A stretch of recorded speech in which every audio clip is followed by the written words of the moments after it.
हम जन्मदिन मनाते हैं और वो मरण दिन मनाते हैं। दिन को तू रोजा नमाज पढ़ते हो और रात को गौ हत्या करते हो, कभी खुदा खुश नहीं होगा। गैया और मैया के सिद्धांतों को जो अपने जीवन में उतारेगा वही सच्चा भारतीय हो सकता है।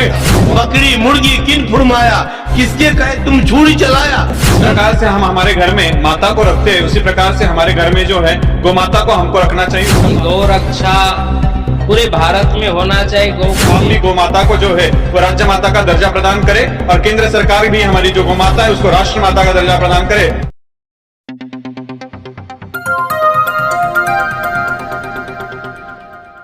आप देख रहे हैं G19 टीवी मानवाधिकार क्रांति। मैं अमरेश कुमार सिंह। इस वक्त आ चुके हैं बिहार की राजधानी पटना अवस्थित मीठापुर कबीरपंथी आश्रम के परिसर में, जहां कि आप देख सकते हैं कि भारत के युवा संत कथावाचक विवेक मुनि महाराज जी के जन्मोत्सव को लेकर के आज यहाँ पर उनका जयंती मनाया गया और इस अवसर पर इस क्षेत्र के कई संत महंत और श्रद्धालुओं का आगमन हुआ है। सबसे बड़ी बात है कि ऐसे समय में संतों महंतों की आगमन हुई है जहां एक तरफ देश में हिंदुत्व और हिंदू राष्ट्र का मुद्दा पूरे देश में छाया हुआ है। महाराज जी से हम जानना चाहेंगे कि महाराज जी इतने वर्षों से गौ रक्षा, लव जिहाद, हिंदू राष्ट्र जैसे ज्वलंत प्रश्नों का लोग समाधान ढूंढ रहे हैं, पर आज तक इसका कोई जवाब नहीं मिल पाया है। क्या कहना चाहेंगे? सबसे पहले मैं आपको बताऊं कि आपके चैनल के माध्यम से समस्त जो लोग देख रहे हैं सारे लोगों को साधुवाद। आज वर्तमान परिवेश और परिस्थिति में जिस प्रश्न को आपने रखा है, जिहाद, लव जिहाद, कभी आपका ये चैनल जो है, कभी आपका ये माइक जो जिहादी है उनके पास तक भी पहुंचना चाहिए। नंबर एक। नंबर दूसरा, जिहादियों सिर्फ फरियाद नहीं करना है, जिहाद की भाषा जिहाद में ही देने की जरूरत है। दूसरी बात, इस पंक्ति पर मैं विशेष जोर दे रहा हूं आपके चैनल के माध्यम से। आज ये जो जन्मदिन का उत्सव है, ये सनातन धर्म का उत्सव है और इस चैनल के माध्यम से मैं जिस विषय को कहना चाहता हूं, हम जन्मदिन मनाते हैं और वो मरण दिन मनाते हैं। मेरा उत्सव ये संतों के साथ वैष्णव भोजन का साथ होता है। हम न खून बहाते हैं न हम किसी जीव का वध। अगर मेरे लिए जन्मदिन है तो उस जीव के लिए मरण दिन कैसे होगा? उस जीव का भी जन्मोत्सव होना चाहिए। तभी तो सिया राम में सब जग जाने करऊं प्रणाम, जोरी जुग पानी। वो हर एक जीव को बचाने की जरूरत है। गैया और मैया के सिद्धांतों को जो पालन करता है और गैया और मैया के सिद्धांतों को जो अपने जीवन में उतारेगा वही सच्चा भारतीय हो सकता है।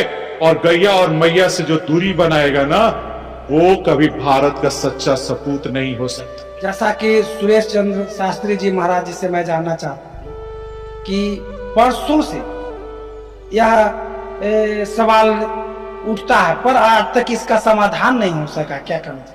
मैं सबसे पहले चैनल को धन्यवाद करूंगा, सारे देशवासियों को। जो मुद्दा आपने उठाया है, कल भी गांधी मैदान में हम लोग प्रणामी धर्म की ओर से और अन्य संस्थाओं ओर से हम लोग ने यही मुद्दा को लेकर सरकार से भी मांग किया है कि गौ रक्षा पूरे भारत में होना चाहिए। गौ को एक माता के समान दर्जा मिलना चाहिए। जो धर्मांतर हो रहे हैं देश में हिंदुओं को, उन पर सरकार रोक लगाए। हम सभी साधु समाज इसके लिए आगे आएंगे और हमारा यही संकल्प है कि भारत को में जो धर्मांतर है उसको शीघ्र ही सरकार रोका जाए और गौ को रक्षा किया जाए। हमारे बीच कबीर मिशन ट्रस्ट के संस्थापक अध्यक्ष महंत ब्रजेश मुनि महाराज जी हैं। इस पर क्या कहना चाहेंगे? देखिए, हमारे सदगुरु कबीर साहब ने आज 600 वर्ष पहले कह दिया है कि दिन को रहत है रोजा, रात हनन है गाय, एक खून बे बंदगी क्यों कर खुशी खुदाए। बोले तुम्हारे पर खुदा क्यों खुश होगा? दिन को तू रोजा नमाज पढ़ते हो और रात को गौ हत्या करते हो, कभी खुदा खुश नहीं होगा। खुदा तो जर्रे जर्रे में है, सब जगह है। और रहम की बात किया है, रहम मतलब दया की। फिर बेरहमी के काम क्यों करते हो? काजी काज करूं कैसा, घर घर जबा करावो वैसा। बकरी मुर्गी किन फुरमाया, किसके कहे तुम छुरी चलाया। दर्द न जाना हूं पीर कहावहूं, तुम अपने को पीर पैगंबर कहलाते हो और दूसरे को दुख दर्द पीड़ा को नहीं समझते हो। तो ये सब बिल्कुल ये महापुरुषों ने आज से 600 वर्ष पहले इन्होंने आवाज उठाया। तो मैं विशेष क्या कहूँ, अभी के प्रशासन लोग जो है बहुत लूज पूंज है। अभी कसाई लोगों को रुपया पैसा ले लेकर और जानवर को छोड़ दे रहा है। आज तो सुखाना में जाइए, शाहगंज में यही बुचरखाना है, पत्थर के मस्जिद के पास है, देखिए अनेकों जानवर वहां बंधी हुई है। कौन? हिंदू लोग ही वहां पहुंचा रहा है। ऐसे धिक्कार है हिंदू को भी। हम मुसलमानों को क्यों दोष दें? हमारे हिंदू लोग भी ऐसा है जो उसको दलाली के कारण गौ सब खरीद के उसको दे रहा है कि हम ले रहे हैं, हम हिंदू है, और वो कसाई के आगे बैठाया रहता है। अभी मैं कि नालंदा की मैं गाय खरीदने के लिए एक हाट में गया था, वहां मैंने देखा सब हिंदू खरीद के कसाई को दे रहा था। मैं आपकी बात को आगे बढ़ाता हुए माननीय ब्रजेश जी के बात से सहमत होता हूँ। हिंदुस्तान के पास कुत्ता, मुर्गा, बकरा, बकरी सबों के पास, सरकार के पास डेटा है, लेकिन सरकार आज तक डेटा कभी जाहिर की क्या कि एक बूचड़खाना में कितने गाय कटे, कितने भैंस कटे। इस डेटा को भी सार्वजनिक करे कि एक बूचड़खाना में आपके पास रेगुलरिटी परमिशन है कि हाँ आप इतना काट सकते हैं, लेकिन आज तक किसी बूचड़खाना का प्रकाशित नहीं हुआ। आज तक किसी कुली है उसका बैच है, किसी कसाई का आज तक सरकार ने बैच ओपन नहीं किया है। अगर जानवर उसके पास पहुंच रहा है तो कोई ना कोई कसाई पहुंचाता होगा। अगर फांसी करने वाले को व्यक्ति की भी उसका बैच निश्चित है, तो अगर वो कसाई है तो उस कसाई का भी बैच निश्चित करे, चिन्हित करे। आदमी के मारने वाले को जल्लाद कहते हैं, जानवर को मारने वाले को कसाई कहते हैं, तो जल्लाद की नियुक्ति हो सकती है तो कसाई की नियुक्ति क्यों नहीं? सबसे मैं आपके चैनल को धन्यवाद देता हूँ। आपकी चैनल के माध्यम से मैं संपूर्ण मानवता को प्रणाम करता हूँ, बंदगी करता हूँ। यह जो प्रश्न है गो हत्या, यह बड़ा ही मार्मिक प्रश्न है।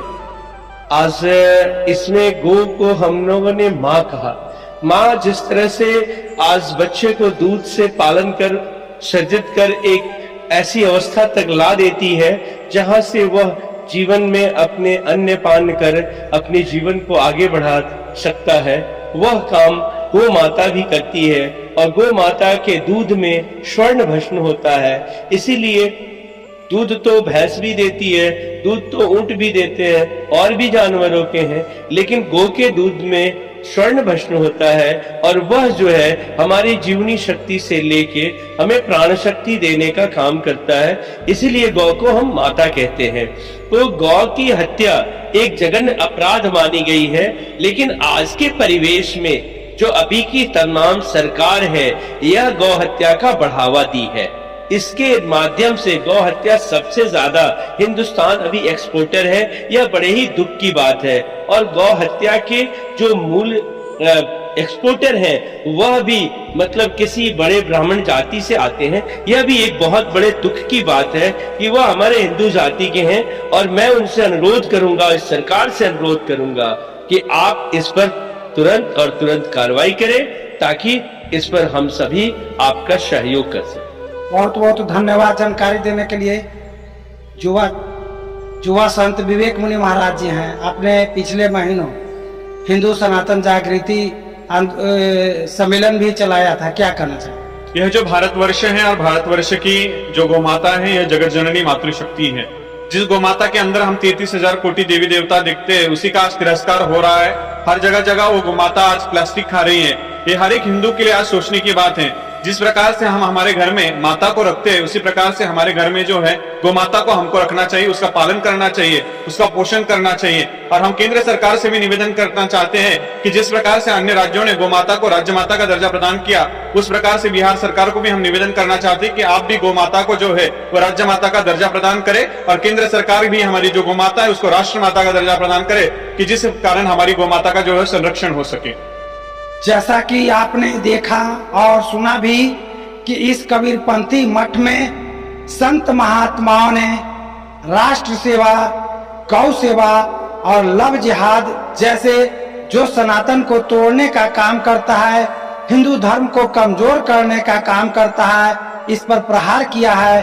और साथ ही सरकार, बिहार सरकार और भारत सरकार से मांग किया है। इनका कहना है कि जो खाएगा गौ का गोश्त वह कभी नहीं हो सकता हिंदू का दोस्त। फिर इसी तरह से मिलते हैं एक नए खबरों के साथ, बने रहिए। जय हिंद।